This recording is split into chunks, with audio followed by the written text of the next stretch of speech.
Hi hello ನಮಸ್ಕಾರ, welcome back to my YouTube channel. ಯಾರ್ಯಾರು ನನ್ನ ವಿಡಿಯೋ ನೋಡ್ತಾ ಇದ್ರೆ ಲೈಕ್ ಮಾಡಿ, ಶೇರ್ ಮಾಡಿ ಮತ್ತು ನನ್ನ ಯೂಟ್ಯೂಬ್ ಚಾನಲ್ ನ ಸಬ್ಸ್ಕ್ರೈಬ್ ಮಾಡಿ.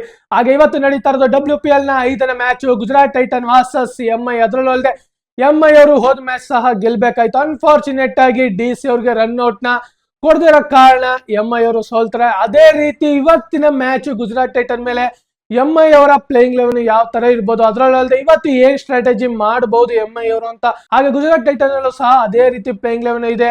ಬ್ಯಾಟಿಂಗ್ ಲೈನ್ ಅಪ್ ಮಾತ್ರ ಗುಜರಾತ್ ಟೈಟನ್ ಅಲ್ಲಿ ಅದ್ದೂರಿಗೆ ಐತೆ. ಅದಲ್ಲೂ ಅಲ್ಲದೆ ಏನಾದ್ರೂ ಇವತ್ತು ಗುಜರಾತ್ ಟೈಟನ್ ಅವರು ಟಾಸ್ ಗೆದ್ದು ಫೀಲ್ಡಿಂಗ್ ಆಯ್ಕೆ ಮಾಡ್ಕೊಂಡ್ರು ಅಂದ್ರೆ ಪಕ್ಕ ಇವತ್ತು ಗುಜರಾತ್ ಟೈಟನ್ಸ್ ಅವರೇ ವಿನ್ ಆಗ್ತಾರೆ. ಅದರಲ್ಲೂ ಅಲ್ಲದೆ ಹೇಳ್ತಾರೆ ಇನ್ನೇನು, ಅದರಲ್ಲೂ ಅಲ್ಲದೆ ಇವಾಗ ನಡೆದಿರುವಂತಹ ವಡೋದರದಲ್ಲಿ ಎಲ್ಲ ಸಹ ಚೇಸಿಂಗ್ ಆಗಿರೋದು.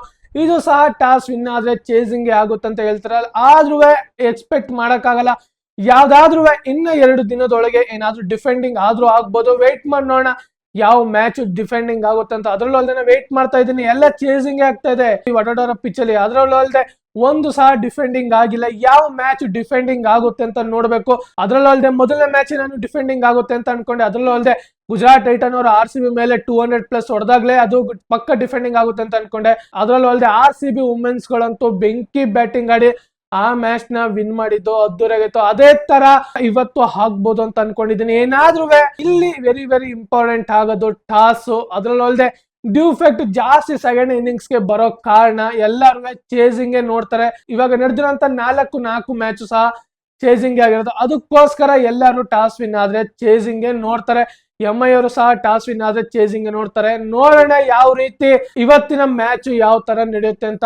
ಹಾಗೆ ಎಂಐ ಅವರ ಪ್ಲೇಯಿಂಗ್ ಲೆವೆನ್ ನೋಡ್ತಾ ಬಂದ್ರೆ ಯಾವುದೇ ರೀತಿ ಎಂಐ ಅವರು ಇವತ್ತಿನ ಮ್ಯಾಚ್ ಪ್ಲೇಯಿಂಗ್ ಲೆವೆನ್ ನ ಚೇಂಜಸ್ ಮಾಡಲ್ಲ. ಏನು ಹೋದ್ ಮ್ಯಾಚ್ DC ಮೇಲೆ ಪ್ಲೇಯಿಂಗ್ ಲೆವೆನ್ ಆಡಿದ್ರು ಅದೇ ಪ್ಲೇಯಿಂಗ್ ಲೆವೆನ್ ನ ಆಡಿಸ್ತಾರೆ. ಹಾಗೆ ಏನಾದ್ರೂ ಮೇಜರ್ ಚೇಂಜಸ್ ಮಾಡಿದ್ರೆ ಬೌಲಿಂಗ್ ಲೈನ್ ಅಪ್ ಅಲ್ಲಿ, ಹಾಗೆ ಗುಜರಾತ್ ಟೈಟನ್ ಸಹ ಯಾವುದೇ ರೀತಿ ಪ್ಲೇಯಿಂಗ್ ಲೆವೆನ್ ಅಂತೂ ಚೇಂಜಸ್ ಮಾಡಲ್ಲ. ಏನಕ್ಕಂದ್ರೆ ಬ್ಯಾಟಿಂಗ್ ಲೈನ್ ಅಪ್ ಅಷ್ಟೇ ಚೆನ್ನಾಗಿದೆ, ಹಾಗೆ ಬೌಲಿಂಗ್ ಲೈನ್ ಅಪ್ ಸಹ ಚೆನ್ನಾಗಿದೆ. ಆದ್ರೆ ಅನ್ಫಾರ್ಚುನೇಟ್ ಆಗಿ ಮೊದಲನೇ ಮ್ಯಾಚ್ ಅವರು RCB ಮೇಲೆ ಓಡಿಸ್ಕೊಂಡು ಫೀಲ್ಡಿಂಗ್ ಮಿಸ್ಟೇಕ್ ಇಂದ ಅವರು ಸೋತಿರೋದು ಅಷ್ಟೇ ಹೊರತು bowling and batting line up ಅಂತೂ ಅದ್ದೂರಾಗಿದೆ. ಓಪನರ್ ಬ್ಯಾಟಿಂಗ್ ಏನಾದ್ರೂ GTಲಿ ಓಪನಿಂಗ್ ಬ್ಯಾಟಿಂಗ್ ಇಂದ ಏನಾದ್ರೂ 70 ರನ್ ಪಾರ್ಟ್ನರ್ಶಿಪ್ ಬತ್ತು, ಇಲ್ಲಾಂದ್ರೆ 50+ ಪಾರ್ಟ್ನರ್ಶಿಪ್ ಬತ್ತು ಅಂದ್ರೆ ಪಕ್ಕಾ ಸ್ಕೋರ್ ನ 118 ಅಂತೂ ಪಕ್ಕಾ ದಾಟಿಸ್ತಾರೆ. ಅದರಲ್ಲೂ ಅಲ್ಲದೆ ಬೇತ್ ಮುನಿ ಅವರ ಬ್ಯಾಟಿಂಗ್, ಅದಾದ ನಂತರ ಆಶ್ ಗಾರ್ಡ್ನರ್ ಅವರ ಬ್ಯಾಟಿಂಗ್, ಇಬ್ರು ಏನಾದ್ರೂ ಪಾರ್ಟ್ನರ್ಶಿಪ್ ಇವತ್ತಿನ ಮ್ಯಾಚ್ ಅಲ್ಲಿ ಬಿಲ್ಡ್ ಆಯ್ತು ಅಂದ್ರೆ ಪಕ್ಕಾ ಸ್ಕೋರ್ ಅಂತೂ ಹೈಯೆಸ್ಟ್ ರನ್ ಆಗುತ್ತೆ.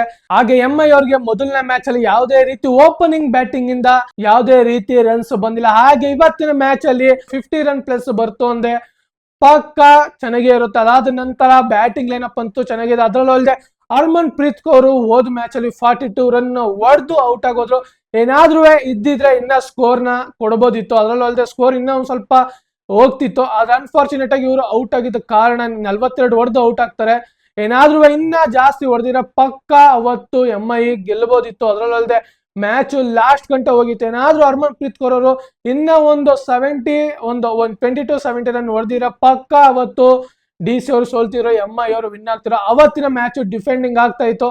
ಆದ್ರೂ ಅನ್ಫಾರ್ಚುನೇಟ್ ಆಗಿ ಆ ಮ್ಯಾಚ್ ರನ್ಔಟ್ ಇಂದ DC ಕೈಗೆ ಹೋಗಿತ್ತು. ಹಾಗೆ ಎಂಐ ಅವರು ಆ ಮ್ಯಾಚ್ ನ ಸೋಲ್ತಾರೆ. ನೋಡೋಣ ಹಾಗೆ ಎಂಐ ಅವರು ಇವತ್ತಿನ ಮ್ಯಾಚ್ ಗೆ ಯಾವ ತರ ಪ್ರಿಪರೇಷನ್ ನ ಮಾಡ್ತಾರೆ, ಮತ್ತೆ ಗುಜರಾತ್ ಟೈಟನ್ಸ್ ಅವರು ಮತ್ತೆ ಮ್ಯಾಚ್ ನ ಗೆಲ್ಲೋಕೆ ಟ್ರೈ ಮಾಡ್ತಾರಂತ ನೋಡ್ಬೇಕು. ಅದರಲ್ಲೇ ಒಂದು ಮ್ಯಾಚ್ ಗೆದ್ದಿರುವಂತ ಗುಜರಾತ್ ಟೈಟನ್ 2 ಮ್ಯಾಚ್ ಅಲ್ಲಿ ಒಂದು ಮ್ಯಾಚ್ ನ ಗೆದ್ದಿದೆ, ಹಾಗೆ ಒಂದು ಮ್ಯಾಚ್ ನ ಸೋತಿದೆ. ಹಾಗೆ ಎಂಐ ಅವ್ರಿಗೆ ಇದು 2ನೇ ಮ್ಯಾಚ್. ಏನಾಗುತ್ತೆ ಅಂತ ವೆಯ್ಟ್ ಮಾಡಿ ನೋಡ್ಬೇಕು. ಹಾಗೆ ಇದೇ ತರ ಮುಂದಿನ ವಿಡಿಯೋದಲ್ಲಿ ಸಿಗೋಣ. ಜೈ ಹಿಂದ್, ಜೈ ಕರ್ನಾಟಕ, ಮತ್ತೆ ವಂದನೆಗಳು.